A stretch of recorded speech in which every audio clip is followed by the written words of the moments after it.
हर खबर पर होगी आपकी पकड़। डाउनलोड कीजिए एबीपी लाइव ऐप।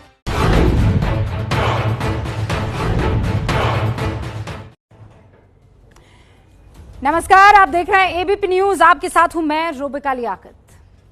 अब जो बात आपसे मैं कहने जा रही हूं और जिन आंकड़ों का जिक्र मैं करने जा रही हूं, उनको अपने जहन में बैठा लीजिएगा।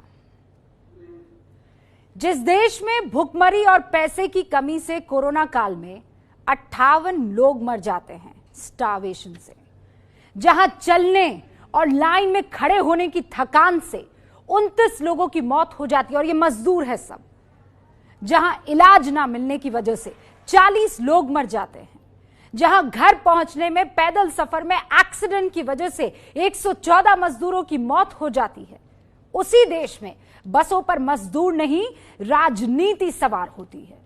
यूपी में पिछले 3 दिनों से मजदूरों को लेकर समाधान के बदले घमासान चल रहा है। प्रियंका की बात खाली ना जाए, इसीलिए पूरी कांग्रेस 1000 बसों को पहुंचाने की कवायद में जुट गई है यूपी बॉर्डर पर। लेकिन यूपी सरकार कह रही है कि मजदूरों के दुख के नाम पर कांग्रेस राजनीतिक अंक बटोर रही है। ये सारा खेल जो है वो शुरू होता है 16 मई शाम को 4:29 पर, जब कांग्रेस महासचिव प्रियंका गांधी एक चिट्ठी लिखती है और इस चिट्ठी में वो कहती है कि 1000 बसों को चलाने की आपसे अनुमति चाहते हैं, यानी यूपी सरकार से। जवाब में यूपी सरकार जो है वो एक खत लिखती है और वो ये कहती है कि ठीक है, आप हमें लिस्ट सौंप दीजिए उन 1000 बसों के नंबर वगैरह के और डिटेल की। लिस्ट मिलने के बाद बीजेपी दावा करती है कि इसमें 2 व्हीलर, कैब और एम्बुलेंस का नंबर सौंपा गया है। जवाब में कांग्रेस कहती है कि योगी सरकार मजदूरों को राहत पहुंचाने में रोड़ा अटका रही है, यानी सियासत अपने चरम पर है। मजदूरों को कोई राहत नहीं है, लेकिन सिर्फ चिट्ठियों का आदान प्रदान चल रहा है। ये एक चिट्ठी तो 2:10 की है प्रियंका गांधी की तरफ से, जो कहती हैं कि भाई हम कैसे पहुंचाएंगे लखनऊ में, रात को 12 बजे की चिट्ठी आप कह रहे हैं कि बस से पहुंचा दीजिए लखनऊ। और इसीलिए हम कह रहे हैं भगवान के लिए अब बस करो।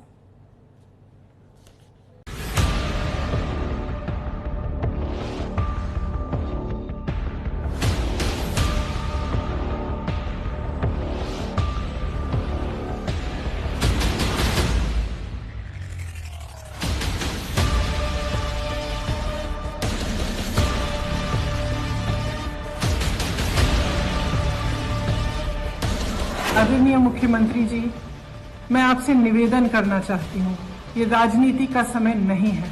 हमारी बसेस को परमिशन दीजिए ताकि हम उनको सही सलामत अपने घर पहुँचा।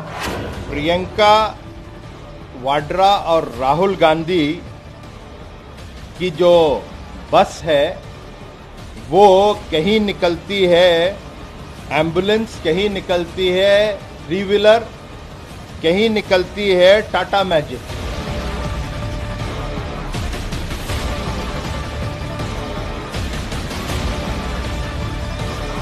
ये सरकार भ्रमित कर रही है, जानबूझकर नंबरों का हेर फेर करके लोगों को गुमराह करने का फर्जी नंबर बनाकर और वायरल करके जानबूझ के वो राजनीति कर रहे हैं। इस मामले में यदि कांग्रेस पार्टी चुपचाप किसी को बसेज उपलब्ध कराती तो जनता को भी पता नहीं चलता, लोग अपने गंतव्य तक पहुंच जाते। कांग्रेस पार्टी ने इस मामले में सिर्फ पॉलिटिक्स करके लोगों के साथ फ्रॉड किया है। उत्तर प्रदेश सरकार प्रियंका जी का जो प्रस्ताव है उसको में अड़चने पैदा करके नहीं उसको लागू करने दे रही। क्या वजह है, क्या सोच है, क्या मानसिकता है, मैं जवाब चाहता हूं सरकार से।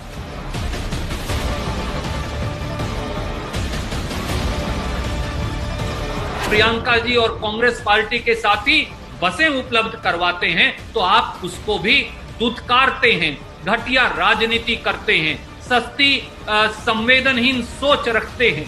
आपसे ये उम्मीद नहीं है उत्तर प्रदेश के जो सबसे बड़ा प्रदेश है उत्तर प्रदेश की जनता को।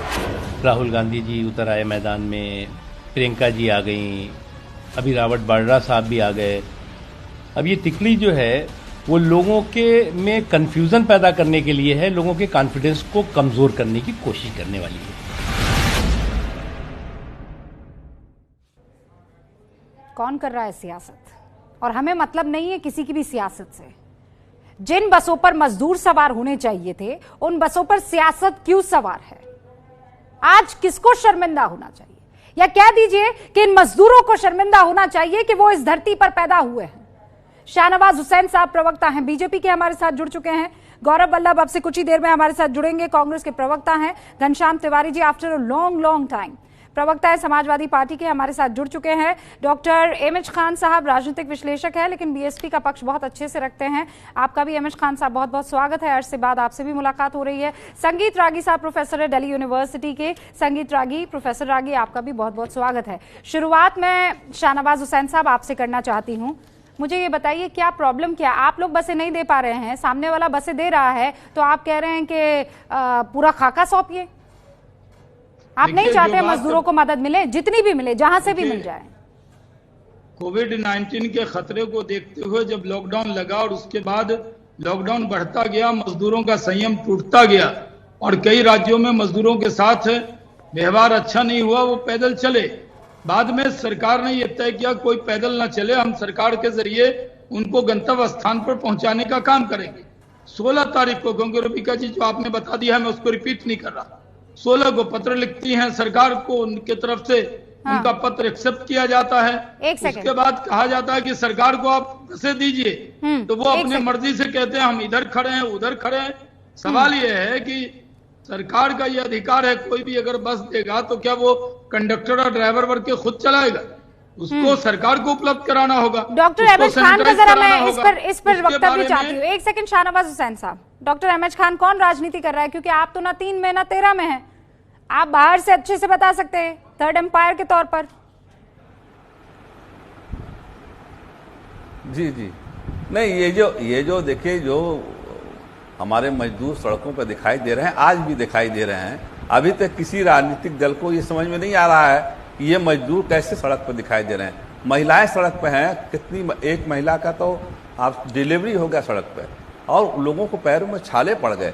कितनी संवेदना होनी चाहिए, इसमें राजनीति बिल्कुल नहीं होना चाहिए और सबको मिलकर ऐसे लोगों के साथ खड़ा होना चाहिए। आज देखिए 2 महीना होने जा रहा है, मजदूरों को कोई धुन नहीं ले रहा है, कोई सियासत, इसमें सारी सियासतें कर रहे हैं। ये बाड्रा जी क्या है, बाड्रा परिवार क्या है, बाड्रा कौन से नेता है बाड्रा, क्या इसमें घुस गए, क्यों घुस गए, कुछ समझ में नहीं आ रहा। आप बसें लेकर आप आ रहे हो, आप मध्य प्रदेश से हमारे उत्तर प्रदेश के लोगों को क्यों नहीं भेज पाए अभी तक? आप परमिशन मांग रहे हो, यहाँ से योगी आदित्यनाथ जी बस भेज रहे हैं, आप परमिशन दे रहे हो राजस्थान में, वहां से स्टूडेंट आ जा रहे हैं। महाराष्ट्र में देखिए क्या हो रहा है, वहां से लोगों, अभी देखिए कल गाजियाबाद में कितने लोगों को रजिस्ट्रेशन कराया है मजदूरों ने और कितनी भीड़ हो गई इकट्ठा, हजारों लोग वहां इकट्ठा हो गए। सोशल डिस्टेंसिंग का मामला कुछ बन नहीं पा रहा है और मैं कह रहा हूं किसी भी पार्टी को अब इस वक्त राजनीति नहीं करनी चाहिए। इस वक्त गरीब मजदूर किसान की हित की बात सोचनी चाहिए, लेकिन अगर सिर्फ मुनाफाजी करना है कि हाँ इनको इतना पैसा भेज, यहाँ गड़बड़ी किसकी है? आप मुझे सीधे शब्दों में बताइए गड़बड़ी किसकी है? आप कह रहे हैं वाड्रा, प्रियंका गांधी यहाँ राजनीति कर रही है? बिल्कुल राजनीति कर रही है, बिल्कुल राजनीति कर रही है। वाड्रा फैमिली क्या मतलब है? अभी तक क्या कर रही थी? अभी तक 2 महीने क्या कर रही थी? क्या कहां पर गायब थी आप देखिए, मैं सीधी बात कर रहा हूं। मैं ये नहीं कह रहा हूं कि हाँ किसी भी राजनीतिक दल को चिंता नहीं करना चाहिए, सबको चिंता करनी चाहिए और उस चिंता में 2 महीना हो गया, कोई सोल्यूशन नहीं निकल पा रहा है। आज भी मजदूर सड़क पर चल रहे हैं, क्यों नहीं हो पा रहा है? चाहे बीजेपी की सरकार हो, चाहे कांग्रेस की सरकार हो, चाहे जिसकी भी सरकार हो, उसको। गौरव वल्लभ हमारे साथ जुड़ चुके हैं। एमएच खान साहब रुकिए एक सेकंड, ये नहीं कहना चाहिए प्रोफेसर वल्लभ हमारे साथ जुड़ चुके हैं। इतना पैसा पहुंचा दिया। प्रोफेसर वल्लभ, सीधा सवाल यह है कि 1000 बसों के लिए पूरी कांग्रेस लग चुकी है, किसी तरह बॉर्डर पर पहुंच जाए। क्या सच में आपको लगता है कि इस सरकार ने आपको मजदूरों की मदद करने से रोका है? ये लोग खेल कर रहे थे आपके साथ, माहौल बना रहे थे? मुझे आपकी आवाज नहीं आ रही है, मुझे आपकी आवाज नहीं आ रही है। आप मुझे सुन नहीं पा रहे हैं?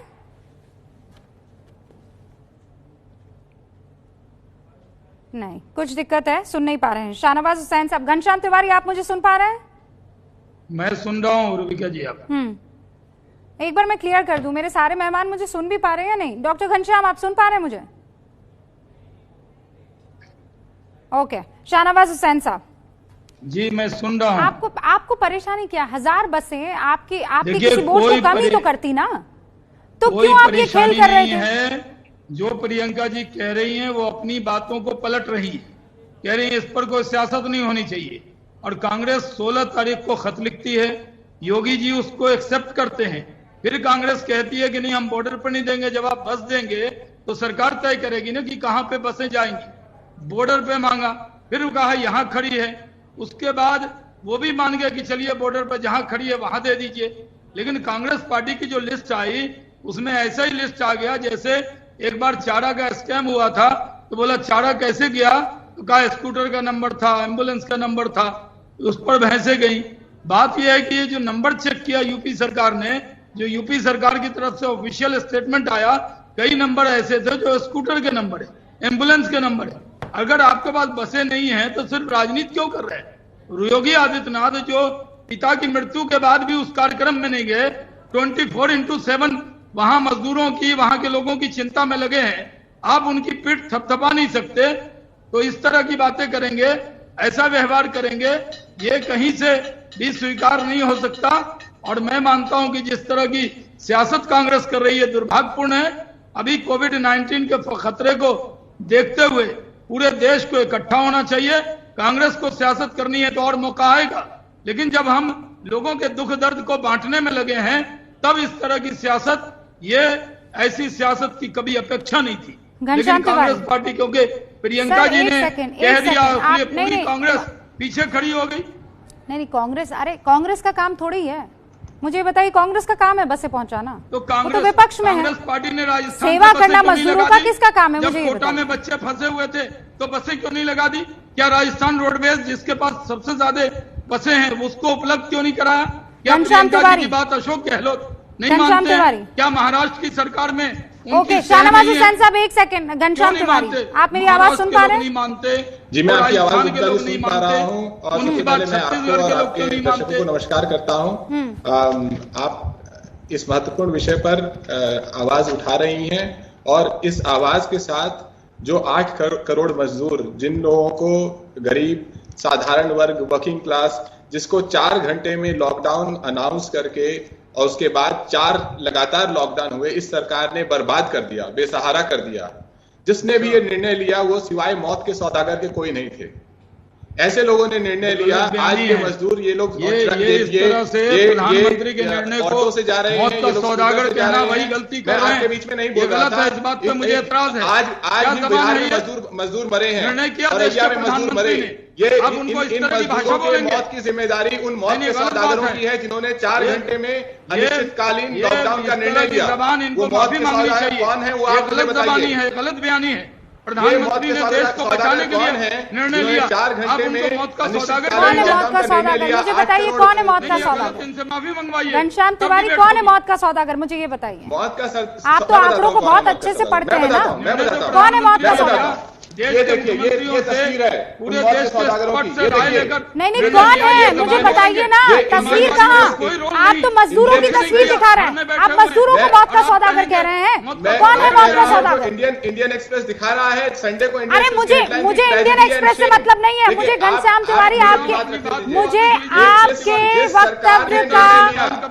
वक्तव्य का क्लैरिफिकेशन चाहिए। लॉकडाउन करने वाले मौत के सौदागर आप कह रहे हैं, कौन है मौत के सौदागर? जिस सरकार ने देश के मजदूरों को असहारा बर्बादी के कगार पे छोड़ दिया, वो सरकार मौत की सौदागर है। या आप ये कह रहे हैं कि इस सरकार ने मौत बांटी है? कि उन्होंने निर्णय लिया था। आप ये कह रहे हैं कि इस सरकार ने मौत बांटी है? 4 घंटे जिसने इस देश में 4 घंटे में पूरे देश को अनिश्चितकालीन लॉकडाउन में कर दिया। शाहनवाज हुसैन साहब एक सेकंड, शाहनवाज हुसैन एक सेकंड। हर रोज मजदूर सरकार मर रहे हैं, जान बचा रही है, परिवार पैदल चल रहे हैं, लोग बर्बाद हो चुके हैं। प्रधानमंत्री सोनिया गांधी जी से तालमेल करके यही गलती की थी उन्होंने। गुजरात के अंदर इस तरह की भाषा बोली थी। उत्तर प्रदेश का स्वास्थ्य मंत्री कौन है? आपको समाजवादी पार्टी को माफी मांगनी चाहिए। सरकार के निर्णय को आप मौत का सौदागर कह देंगे। मुझे नहीं पता कि उनके राज्य में स्वास्थ्य मंत्री कौन है। स्वास्थ्य मंत्री की आवाज नहीं आती है। आप उत्तर प्रदेश के स्वास्थ्य मंत्रालय की वेबसाइट पे जाइए, उसमें आपको कोविड का एक जिक्र नहीं मिलेगा। मैं कह रहा हूं पहले माफी मांगिए। हालत है आपने देश का इतना बड़ा निर्णय, इसके लिए पूरे देश ने प्रधानमंत्री को सराहा, सरकार को सराहा। आपने जो ये गलत बयानी की, आप बहुत दिन के बाद टेलीविजन पे आए हैं, इसलिए इस तरह की बहकी बात की इजाजत नहीं है। आप पहले माफी मांगिए। दरअसल देश को बचाने के लिए सरकार ने निर्णय किया, मार रही है, मौत का सौदागर कह देंगे, रेल का इंतजाम नहीं क्या बात कर रहे हैं? और उसके बाद लोगों की जिंदगी बचाने वाली सरकार के बारे में इस तरह की भाषा बोलेंगे, ये कहीं से स्वीकार नहीं है। आज पूरे दुनिया में प्रशंसा हो रही है कि भारत के प्रधानमंत्री ने, भारत की सरकार ने 135 करोड़ आबादी को जिस तरह बचाने का काम किया, इसकी प्रशंसा पूरी दुनिया में हो रही है। और जिस तरह की जबान आप बोल रहे हैं, अपनी जबान पर आपको शर्म आनी चाहिए। अपने देश की सरकार को एक सेकंड रुकेंगे, आप दोनों रुकेंगे, एक के बाद एक लगातार बोले चले जाना है। मैं चाहती हूँ दोनों एक सेकंड के लिए रुक जाइए। घनश्याम तिवारी पढ़े लिखे प्रवक्ता हैं, आप पढ़े लिखे प्रवक्ता, और शोभा देता है कि आप सरकार के इतने सेंसिटिव डिसीजन को मौत का सौदागर कहते हैं। आपको नहीं पता है कि लॉकडाउन अगर नहीं हुआ होता तो 132 करोड़ की आबादी का क्या हश्र होता? आपको नहीं पता है कि लॉकडाउन नहीं होता तो आज कितने लोग जो हैं वो अस्पतालों में बिस्तर के लिए रो रहे होते? आपको नहीं पता है कि हमारे यहाँ की स्वास्थ्य सेवाएं कैसी है? आपको नहीं पता है कि हमारे यहाँ आईसीयू कितने हैं? आपको ये पता है कि गाँव में कितने प्राथमिक चिकित्सा केंद्र हैं? वो चल भी रहे हैं कि नहीं भी चल रहे हैं? और आप कह रहे हैं लॉकडाउन करने वाले मौत के सौदागर? घनश्याम तिवारी, मुझे लगता है आपको इन शब्दों को वापस लेना चाहिए। ऑक्सीजन के अभाव में गोरखपुर में बच्चों की मृत्यु हुई थी, उसके बाद डॉक्टरों को जेल में डाला गया था। वो सरकार, उस सरकार का रवैया बदला नहीं है। उत्तर प्रदेश में प्रतिदिन मात्र 6,000 टेस्टिंग हो रही है, 6,000। जरा सोचिए, जिस प्रदेश की आबादी 22 करोड़ से अधिक है, उसमें प्रतिदिन मात्र 6,000 टेस्टिंग हो रही है। जिस प्रदेश के पास 50,000 बसें हैं, वो प्रदेश अपनी बसें नहीं चलाता। आप मेरी बात सुनिए घनश्याम तिवारी, सुनिए मेरी बात सुनिए घनश्याम तिवारी। आप बड़े अरसे के बाद आए, इसका मतलब ये नहीं कि पहली गेंद में कोशिश करेंगे कि आप सेंचुरी बना दे, ऐसा नहीं होगा। इत्मीनान से सुनिए मेरी बात। अब मैं आपसे सवाल पूछ रही हूँ, क्या दुनिया में किसी भी मुल्क को पता था कि ये कोरोना वायरस भला क्या है? आप बताइए हाँ कि ना। मुझे एक सेकंड जो मैं सवाल पूछ रही हूँ सवाल का जवाब दीजिए। लगातार बोलने से फायदा नहीं होगा। मैं यहाँ पर आपसे बात कर रही हूँ, मैं आपसे झगड़ा नहीं कर रही हूँ, मैं बात कर रही हूँ। मुझे समझाइए, मुझे समझाइए। कौन मुंह छुपा कर बैठा हुआ है? तो किस तरीके की भाषा का आप इस्तेमाल कर रहे हैं? मेरे डिबेट में इस तरीके की भाषा नहीं चलेगी सर। बैठे हुए हैं, एक प्रेस कॉन्फ्रेंस नहीं कर सकते। अब मुझे ये बताइए जो मैं पूछ रही हूँ, मैं जो सवाल आपसे पूछ रही हूँ, प्रेस कॉन्फ्रेंस ज्यादा महत्वपूर्ण है या फिर मुख्यमंत्रियों से बातचीत ज्यादा महत्वपूर्ण है या डॉक्टर से बातचीत ज्यादा महत्वपूर्ण है? संगीत रागी, आपको बस परेशानी प्रधानमंत्री नरेंद्र मोदी से है। आपको कोरोना वायरस से दिक्कत नहीं है, आपको मजदूरों से दिक्कत नहीं है, आपको दिक्कत इस शख्स से जिसका नाम है नरेंद्र मोदी। दैट्स इट, सब कुछ एक्सप्लेन हो जाता है। संगीत रागी,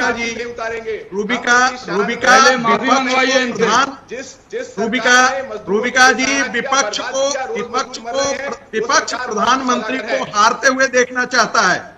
घनश्याम तिवारी आपने इतनी देर से बोला, जरा सुन लीजिए। दुर्भाग्य है कि नरेंद्र मोदी को विपक्ष हारते हुए देखना चाहता है, बेशक उसमें भारत हार जाए।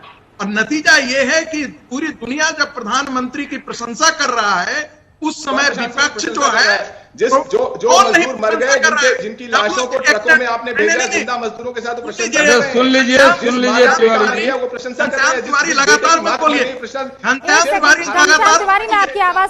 तिवारी लगातार मत बोलिए। WHO ने प्रशंसा की है, अमेरिका ने प्रशंसा की है, फ्रांस ने प्रशंसा किया है। कौन सा ऐसा दुनिया का देश है जिसने प्रधानमंत्री की प्रशंसा नहीं की है? एक सिर्फ मुलायम सिंह की पार्टी नहीं प्रशंसा करे? यदि एक राहुल गांधी की पार्टी प्रशंसा नहीं करे, कल आज के दिन में माँ और बेटे के बीच में नहीं बन रहा है, बहन और भाई के बीच में नहीं बन रहा है, ये सारे लोग गैर जिम्मेदाराना बयान दे रहे हैं, उसके कारण क्या प्रधानमंत्री का साबित हो जाएंगे? इससे एक और बात साबित होती है कि विपक्ष जो है, समाजवादी पार्टी, कांग्रेस पार्टी चाहती है कि लॉकडाउन नहीं काम करे, वो चाहती है कोरोना का तिवारी, आप प्रकोप। लगातार बोल रहे हैं और मुझे लगता है मेरी फाइनल रिक्वेस्ट होगी आपसे, आप दूसरों की बात सुनिए। मैं चाहती हूँ कि यहाँ एक कंस्ट्रक्टिव बहस हो। आपने अपने आरोप लगा दिए, अब उन आरोपों का जवाब लेने का वक्त है। जी बोलिए प्रोफेसर रागी, बात खत्म कीजिए आप। देखिए, मेरा सिर्फ ये कहना है कि ये एक बहुत गंभीर स्थिति है। इस गंभीर स्थिति में कांग्रेस पार्टी और विपक्ष के लोग नरेंद्र मोदी को हराना चाहते हैं। आप नरेंद्र मोदी के साथ राजनीति कीजिए, आप उनको हराइए, लेकिन आप देश को इसमें मत हराइए। आपको मालूम है किसने सोचा था कि कोरोना की स्थिति इतनी विकट हो जाएगी? आप जिस प्रधानमंत्री पर आरोप लगा रहे हैं मौत की सौदागर का, आपको शर्म आनी चाहिए। आज इटली की हालत जरा देख लीजिए, अमेरिका की हालत देख लीजिए, आज ब्रिटेन की हालत देख लीजिए, फ्रांस की हालत देख लीजिए, जर्मनी की हालत देख लीजिए। इनके यहाँ हमसे बेहतर स्वास्थ्य सुविधाएं दी। आज हमारे देश में यदि कोरोना की स्थिति इस हद तक नहीं बढ़ी है तो उसका सबसे बड़ा कारण है कि प्रधानमंत्री नरेंद्र मोदी और उनकी सरकार ने समय रहते हुए चेत करके उन्होंने अभियान चलाया, लॉकडाउन शुरू किया। और ये तो आपके सरकारों की असफलता है। कांग्रेस पार्टी की सरकार क्या कर रही थी? कल अंबाला में जाकर के प्रदर्शन हो रहे थे, यानी कि पंजाब सरकार के खिलाफ प्रदर्शन हो रहे थे, जयपुर और उदयपुर में प्रदर्शन हो रहे थे। ये क्या कांग्रेस सरकारों की असफलता नहीं है क्या? जिन मजदूरों से वो काम करा रहे हैं, जवाब दीजिए। महाराष्ट्र के अंदर क्या आसान है ना घनश्याम तिवारी कह देना ये सारी चीजें। मैं जवाब देता हूँ। मजदूरों के लिए क्या सरकार ट्रेन नहीं चला रही है? मजदूरों के लिए क्या बसों का इंतजाम नहीं हो रहा है? मजदूरों के खातों में क्या पैसे नहीं पहुंच रहे हैं? पूरी फरवरी नमस्ते ट्रंप में सरकार ने बर्बाद किया। मार्च में भारतीय जनता पार्टी और उसकी सरकार ने मध्यप्रदेश की सरकार गिराने में बर्बाद किया। 13 तारीख को इस देश के स्वास्थ्य महकमे से जवाब आता है कि उन्होंने कोरोना में स्थिति पे नजर रखे हुए हैं। उससे पहले प्रधानमंत्री का ट्वीट आता है कि मैंने अंतर्राष्ट्रीय एक्सपर्ट्स के चलते होली मिलन कैंसिल कर दिया है। ये प्रधानमंत्री का रवैया है, जिम्मेदार रवैया। और उसके बाद एकाएक 4 घंटे के नोटिस पे आप लॉकडाउन करते हैं। उसके बाद कहते हैं कि आप कीर्तन करो, दिए जलाओ, पुष्प वर्षा करो। इस देश के 8 करोड़ मजदूर, सरकार को नहीं पता है। निर्मला सीतारामन अपने प्रेस कॉन्फ्रेंस में कहती है, देखिए हमारे पास आंकड़े नहीं है, ये तो जो स्टेट्स हमें बता रहे हैं उसके आधार पर आंकड़े बता रहे हैं। जो सरकार 50 दिनों में आंकड़े नहीं जुटा पाई कि कितने मजदूर हैं, ये सरकार आपके पास आंकड़ा है, आपस में राजनीति करती है कि कहती है कि हमें नहीं पता कि कौन सा राज्य परमिशन दे रहा है नहीं दे रहा है। आज रेल मंत्रालय क्या कह रहा है? आज रेल मंत्रालय कह रहे हैं कि गंतव्य राज्यों में परमिशन की कोई जरूरत नहीं है। आज का बयान है इनका। तो ये लगातार इस देश के मजदूरों से राजनीति कर रहे हैं। 20 लाख करोड़ का जुमला किसने फेंका? जब कोरोना के चलते। ठीक है, शाहनवाज हुसैन इसका जवाब देंगे। शाहनवाज हुसैन इसका जवाब शाहनवाज हुसैन इसका जवाब देंगे। शाहनवाज हुसैन इसका जवाब देंगे। अब सुन लीजिए, बड़ा आरोप लगाया ना आपने, आपको लॉकडाउन नहीं पसंद, आपको कोरोना वॉरियर्स की हौसला अफजाई नहीं पसंद, आपको 20 लाख करोड़ का पैकेज नहीं पसंद, आपको प्रधानमंत्री नरेंद्र मोदी नहीं पसंद। अब कल को आप कह देंगे भाई साहब ये मुल्क ही मुझे नहीं पसंद है। मैं नहीं जानता आप क्यों कह रही हैं। हो सकता है कि आपको 8 करोड़ मजदूर सड़क पे हैं, आपको अच्छा लग रहा हो। मुझे कतई ये बात सर, इसका मतलब ये नहीं है कि आप लॉकडाउन को लागू करने वाले शख्स को मौत का सौदागर कह दें। आप इस पर सवाल कीजिए ना, आप इस पर सवाल कीजिए। मैं ये बहस क्यों कर रही हूँ मुझे ये बताइए। घनश्याम तिवारी, मैं इस पर बहस क्यों कर रही हूँ मुझे ये बताइए। मजदूरों मैं मजदूरों पर क्यों बहस कर रही हूँ? अगर नहीं, मुझे अगर बड़ा पसंद आ रहा है, मुझे आपकी बात पसंद नहीं आ रही है, आपका जबरदस्ती का ये नफरत वाला जो रवैया है वो पसंद नहीं आ रहा है। ये नफरत वाला नहीं है, बिल्कुल है। आप किसी को सुनना नहीं चाहते हैं। आपने मन बना लिया है कि जो कुछ हो रहा है गलत हो रहा है। हाँ, मजदूरों के लिए तो गलत हो रहा है, लेकिन उसके अलावा जो फैसले लिए गए हैं सरकार की तरफ से, आप उसको एकदम तो गलत नहीं कह सकते। आप मुझे 3 अच्छे फैसले बताइए, इस सरकार के 3 अच्छे फैसले बताइए आप मुझे। लॉकडाउन बहुत अच्छा फैसला था, एक आधे घंटे का शो, लॉकडाउन बहुत अच्छा फैसला था, लॉकडाउन को आगे बढ़ाना बहुत अच्छा फैसला था। 4 घंटे में लॉकडाउन करके देश के मजदूरों को बर्बाद करना सबसे दर्दनाक देना बहुत अच्छा फैसला, और इसीलिए मैं उस सरकार को इसलिए फैसला लिया। और अब 20 लाख करोड़ का राहत पैकेज, मुझे लगता है ये बहुत अच्छा फैसला है। शाहनवाज हुसैन साहब, और कोई समाजवादी पार्टी घर में बैठकर लॉकडाउन में भरपेट खाना खा रही है, उसका कोई लेना देना नहीं है। आने के बाद जो इतना फैसला है देश में लॉकडाउन किया गया, WHO ने तारीफ की, पूरे दुनिया ने तारीफ की, आज अमेरिका ने तारीफ की, ऑस्ट्रेलिया ने कहा, आपको पता नहीं है, और ऑस्ट्रेलिया ने कहा अरे भाई इनको चुप करेंगे या इनको मुलायम सिंह और अखिलेश यादव के अलावा क्या पता। आप जब कह रहे थे किसी ने भी बीच में बोला, हर्षवर्धन जी के बारे में कुछ नहीं पता है, हर किसी ने बहुत इत्मीनान से आपके एक एक आरोप को सुना, ना शाहनवाज हुसैन बीच में बोले, ना संजीत रागी बीच में बोले, ना अहमद खान बोले। अब आप जस्टिस दिखाइए ना, सुनिए ना। नहीं जी, बोलिए बिल्कुल बोलिए। किसी ने नहीं टोका आपको, अब सुनिए आरोपों का जवाब सुनिए। शाहनवाज हुसैन, देखिए समाजवादी पार्टी पूरी तरह कंफ्यूज है। ये लोग घर में बैठ के लॉकडाउन में भरपेट भोजन कर रहे हैं और कुछ काम नहीं किया इन्होंने। ये अभी टीवी पे आ गए, समाजवादी पार्टी ऐसे टीवी पे भी नहीं आ रही। ये आते ही इन्होंने नरेंद्र मोदी जी के देश के इतने बड़े फैसले को, जो पूरे दुनिया में जिसकी प्रशंसा हुई, WHO ने किया है, पूरे दुनिया, ऑस्ट्रेलिया के तो प्रधानमंत्री ने कहा नरेंद्र मोदी हनुमान की तरह हैं, पूरे दुनिया में प्रशंसा हुई। ठीक है, मजदूरों के पक्ष में हम जरूर कहेंगे कि जब मजदूर लॉकडाउन ज्यादा बढ़ा तो मजदूरों को दुश्वारी हुई, उन दुश्वारी को एड्रेस करने के लिए सब सरकार को काम करना चाहिए। वो पैदल चले, ये दुख की बात है, आलोचना ये कर सकते हैं, लेकिन पूरे लॉकडाउन पर मौत का सौदागर कह देना, ये इस देश का अपमान इन्होंने किया है। पर आपका लॉकडाउन तो फेल हो जाता है ना, ये बात तो सही है। आपका लॉकडाउन तब फेल हो जाता है जब हजारों और सैकड़ों की संख्या में ये मजदूर बिलखते हुए धूप में चिलचिलाती नजर आते हैं चलते हुए। ये फेल हो जाता है आपका लॉकडाउन शाहनवाज हुसैन साहब, जब एक्सीडेंट से 114 मजदूर मारे जाते हैं। ये आपका लॉकडाउन तब फेल हो जाता है जब एक विधवा इस बात को तड़पती है कि मैं अपने पति की लाश तो देख लूं, कोई मुझे जाने देगा, कोई मुझे किसी गाड़ी में बिठा देगा। वो मासूम बच्ची जब उसके पैर छिल जाते हैं तो आपका लॉकडाउन फेल हो जाता है शाहनवाज हुसैन साहब।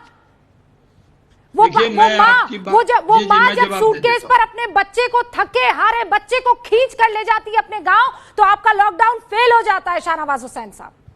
ये मेरा लॉकडाउन नहीं, ये देश का लॉकडाउन है। आपका मतलब आपकी सरकार का? हाँ, मेरी सरकार, मैं कर सरकार का नहीं, ये देश का लॉकडाउन है। सारे मुख्यमंत्री से, ये मजदूर भी इस देश के हैं शाहनवाज हुसैन साहब। जी, मैं मजदूरों के पक्ष में ही बोल रहा हूँ। आप पक्ष में मत बोलिए, उनके पक्ष में कुछ काम कर लीजिए आप। हाँ, मत बोलिए शाहनवाज हुसैन साहब उनके पक्ष में। अरे बहुत है, वो बहुत सारे लोग घूम रहे हैं जो उनके पक्ष में बोलेंगे। आपको चुना गया है उनके पक्ष में काम करने के लिए। आपने ही तो कहा कि बोलेंगे। घनश्याम जी अब चुप हैं तो मुझे इजाजत दे दीजिए आप, मैं आपके सवालों की इज्जत रख लूं, जरा मैं जवाब दे दूं। मैं ये कह रहा हूं, ये बात सही है कि जब ये सूटकेस पे बच्चा जाता हुआ दिखता है, मजदूर पैदल जाते हैं, तो जितना रूबिका जी आपका दिल दुखता है, हम लोगों का उतना ही दिखता है। लेकिन एक विशेष परिस्थिति में लॉकडाउन था। अगर राजस्थान गवर्नमेंट ने राजस्थान रोडवेज की बसों से अगर पहुंचाया होता, या और जगह जब पहले निर्णय हुआ कि लॉकडाउन पूरी सख्ती से होगा, मजदूरों का संयम टूटा। मैं यही कह रहा था, जब लॉकडाउन 2 तक तो उन्होंने संयम के साथ रहने का काम किया। बहुत से मजदूर, हम लोगों ने भी बहुत जगह सेवा की, लेकिन जब मजदूर पैदल चले तो सरकार ने निर्णय किया कि कोई रोड पर नहीं रहेगा, बल्कि उनको उपलब्ध कराएंगे गाड़ियां। आप देख रही हैं गाड़ियां उपलब्ध हो भी रही, कई जगह भीड़ भी ज्यादा बढ़ गई। लेकिन कांग्रेस पार्टी और समाजवादी पार्टी जैसी पार्टियां कुछ कंट्रीब्यूट नहीं कर रही। ये जो आपने बताया रूबिका जी, एकदम सही बताया मजदूरों का दर्द, लेकिन इस दर्द पर, इनके जख्मों पर ये नमक छिड़क रही है। कोई मदद करना नहीं, सिर्फ आकर गालियां दे देना, बसों की 1000 लिस्ट दे देना और बस में ऑटो के नंबर दे देना। एक एक मजदूर की चिंता करेंगे। जो दिक्कत दुश्वारी आई है उसका हम सबको दुख है। मजदूर भाई को अपने घर पहुंचाना, उसके लिए रेलवे से इंतजाम हो रहा है, बसों से इंतजाम हो रहा है। मजदूरों की परेशानी से हम लोगों को दुख हुआ है, उस व्यवस्था को काफी नहीं है जो हो रहा है, युद्ध स्तर पर चाहिए। आप लोग रैलियों के लिए, शाहनवाज हुसैन साहब, आप लोग रैलियों के लिए जिस युद्ध स्तर पर काम करते हैं, करोड़ों करोड़ों की भीड़ जो है वो जमा कर देते हैं, लाखों लाखों की भीड़, उस युद्ध स्तर पर मजदूरों के लिए काम क्यों नहीं हो रहा है? यहां पर क्यों प्रियंका गांधी की चिट्ठी, फिर वापस चिट्ठी, फिर 1000 बसेस का इंतजार करना पड़ रहा है? क्यों आप लोग 1000 बसेस का इंतजाम नहीं कर पा रहे हैं? क्या आपको प्रियंका गांधी या घनश्याम तिवारी या अहमद खान या मायावती या ममता बनर्जी, इन सब की मदद की जरूरत है? सरकार तो आप है ना। शाहनवाज हुसैन साहब, आप लोग माफी मांग लीजिए ना सर झुकाकर कि मजदूरों के मसले पर हम फेल हो गए हैं। बीजेपी मजदूरों के मामले में फेल हो गई है। देखिए, मजदूरों को जो दुश्वारी आई है उसका दुख हम सबको है। जब पंजाब ने कहा बड़ी तादाद में मजदूर हैं कि हम पहुंचाएंगे, कांग्रेस की सरकार थी, कोई पंजाब रोडवेज की बसों ने कोई इंतजाम नहीं किया, राजस्थान में कोई इंतजाम नहीं किया। अगर यूपी की सड़कों से वो चलते हुए बिहार और पूर्वी उत्तर प्रदेश होते हुए बंगाल या कहीं गए तो उसके लिए योगी जी ने कहा कि हम बसों को उपलब्ध करा रहे हैं और करा रहे हैं। लेकिन कांग्रेस की प्रियंका गांधी जी ने कहा कि हम 1000 बसें देंगे, 1000 बसें देंगे, उसमें नंबर कुछ और था। जो मजदूर हैं उनके लिए राशन का इंतजाम और सारे इंतजाम हम लोगों ने किए। ये सही है कि मैंने कहा जब लॉकडाउन ज्यादा बढ़ा तो उनका संयम टूटा और पैदल से लोग गए, जो दृश्य देखने लायक नहीं था उसको देखकर ही सरकार ने निर्णय किया कि गृह मंत्रालय ने ये आदेश किया कि कोई भी मजदूर पैदल नहीं जाएगा, उसको वहां की सरकार वहां साधन उपलब्ध कराएगी। और वो जब काम योगी जी कर रहे हैं तो बीच में एक नई कांग्रेस पार्टी को लगा चलो हम 1000 बसें दे देंगे। 1000 बसों में नंबर अलग अलग हैं जो मैंने पहले बताया। सवाल ये है कि आखिर देश में हमने प्रोफेसर वल्लभ हमारे साथ है नहीं ना, तो वो हमें बताएंगे भाई 5 के अब 5:30 बज चुके हैं। उन्होंने कहा था कि बसें पहुंच जाएंगी, बसें कहाँ हैं? प्रोफेसर वल्लभ जुड़े तो हम बता पाए, ये टेक्निकल प्रॉब्लम की वजह से वो जुड़ नहीं पा रहे हैं। एमएच खान साहब कुछ कहना चाह रहे हैं। रूबिका जी, फिर मैं आती हूँ शाहनवाज हुसैन साहब, एक सेकंड। आपके सवाल तो इतने सख्त हैं जिनका जवाब दिया गौरव वल्लभ जी क्या करेंगे? देखिए रूबिका जी, बस का नंबर क्यों नहीं था, ऑटो का नंबर क्यों था, ये जवाब कौन देगा? हाँ रूबिका जी, अभी तक जो डिबेट आपने किया है वो बहुत ही शानदार तरीके से आपने इसको मैनेज किया है। लेकिन मैं ये कह रहा हूं कि कोरोना को हराने के लिए लॉकडाउन लगाना जरूरी था, लेकिन इस बात का भी ध्यान रखना चाहिए, चाहे जिसकी भी सरकार हो, कि मजदूर कैसे निकलेंगे। मजदूरों को अगर नहीं निकालना है तो वहां पर उनके खाने की, पीने की, रहने की व्यवस्था करनी चाहिए थी। जब लॉकडाउन बढ़ने लगा तब मजदूर घबराने लगे, उनको खाना नहीं मिल रहा है, मकान मालिक उनको घर से निकाल रहे हैं, किराया मांग रहे हैं। कोई चीज खाली मुंह से जबानी कह दिया गया कि किराया मकान मालिक नहीं लेगा, लेकिन उस पर कार्रवाई कुछ नहीं हुई। और बहुत दुखदाई है कि इस पर राजनीति हो रही। राजनीति बिल्कुल नहीं होनी चाहिए, न किसी की तारीफ है इसमें और न किसी की हार है न किसी की जीत है।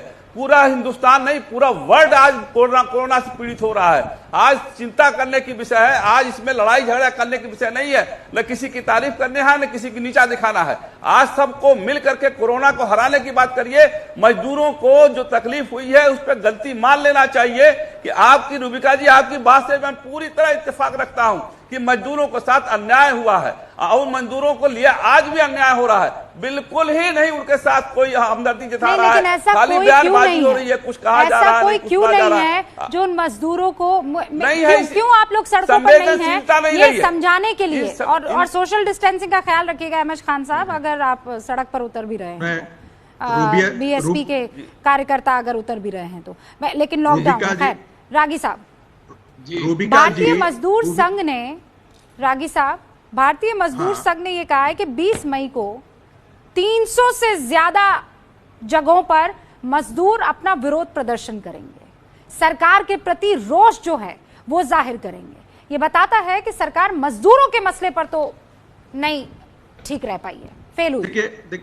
देखिए भारतीय मजदूर संघ का जो विरोध प्रदर्शन है वो किन्हीं और कारणों से है, उस पर हम अभी चर्चा नहीं कर रहे हैं। मुझे बहुत हैरानी हो रही है कि घनश्याम तिवारी और बाकी अन्य पार्टियां राजनीतिक गिद्ध की तरह लग रहा था कि इस अंदेशे में थे कि किस ढंग से समस्या खड़ी हो और हम उसे अपने कब्जे में लेकर के राजनीतिक रोटियां सेकना शुरू करें।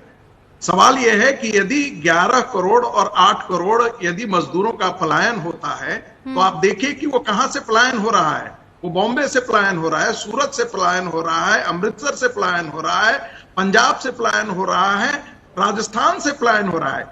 ये इन स्थितियों में सोशल डिस्टेंसिंग को लेकर के चाहिए था कि राज्य सरकारें जो है उनके देखभाल करती, उनको सुरक्षा मुहैया करती, उनको जो भी सिक्योरिटी दिया जाना चाहिए था, वेलफेयर के टर्म्स में मैं बात कर रहा हूं, ये राज्य सरकारों का फेलियर है।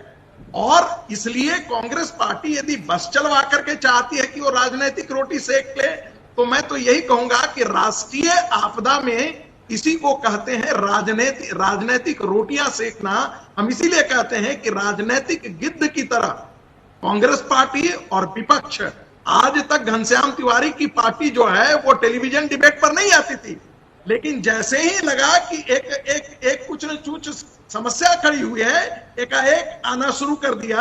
ये अच्छी बात है कि वो डिबेट करें, लेकिन अच्छा होता कि राष्ट्रीय आपदा में राष्ट्रीय समाज के तौर पर हर कोई साथ ये पॉइंट तो बड़ा स्ट्रांग है आपका संगीत रागी, ये पॉइंट तो बड़ा स्ट्रांग है कि अब तक समाजवादी पार्टी डिबेट से अपने आप को दूर रख रही थी, लेकिन जहां लगा कि अरे यहाँ तो ब्राउनी पॉइंट स्कोर किया जाता है, जा सकता है, यहाँ तो हमें राजनीतिक अंक अच्छे मिल जाएंगे, फौरन मैदान में। मैंने कहा ना कि राजनीतिक गिद्ध की तरह ये देख रहे थे कि कहाँ प्रॉब्लम होता है, एकाएक झपट ले कांग्रेस पार्टी भी आ गई। आप लोग दरअसल इस वक्त का इंतजार कर रहे थे, आप लोग इंतजार कर रहे थे, विपक्ष जो है इंतजार कर रहा था कि ऐसा कुछ तो हो जाए।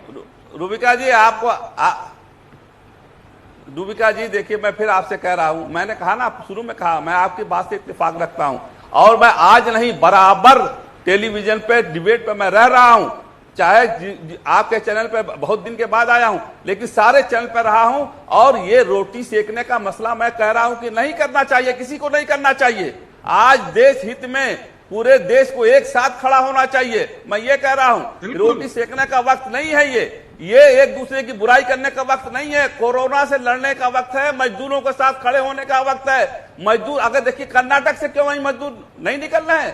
कर्नाटक में तो एक दिन ट्रेन तय हो गई थी कि 2 ट्रेनें चलेंगी, उसके बाद वहां के बिल्डर्स ने वहां तय किया, मुख्यमंत्री से बात किया कि साहब अगर मजदूर चले जाएंगे तो हमारा क्या होगा, ट्रेन कैंसिल हो गई।